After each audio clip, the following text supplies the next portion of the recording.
asosiy vositani parametrlarini o'zgartirish, ya'ni qanday o'zgartiramiz? Aktivlarga kiramiz, o'zgartirishni bosamiz asosiy vositalardan. Bu yerdan o'sha kerakli asosiy vositani tanlaymiz, ya'ni balansimizda bo'lgan asosiy vositalar bo'yicha ishlaymiz bu yerda. Mana bu yerda bizga shunday talab qo'yapti.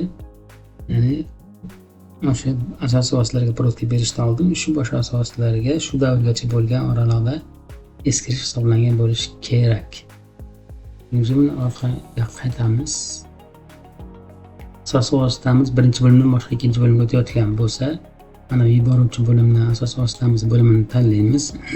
Va ikkinchi bo'limga o'tayotgan bo'lsa, ikkinchi bo'limni mana bu yerdan tanlaymiz.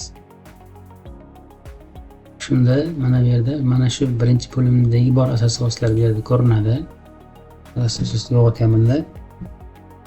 Keraklisini tanlab, tanlangandek mana bu katakchalar ochiladi.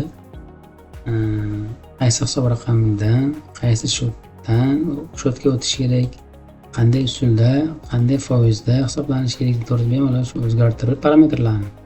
Parametr ya'ni bo'lim, hisob raqami, turi hamda foizlarni bemalol o'zgartirib saqlanishingiz mumkin bo'ladi. Mana shu sanadan boshlab ushbu asosiy vosita mana shu belgilangan parametrlar bo'yicha davom etib ketadi.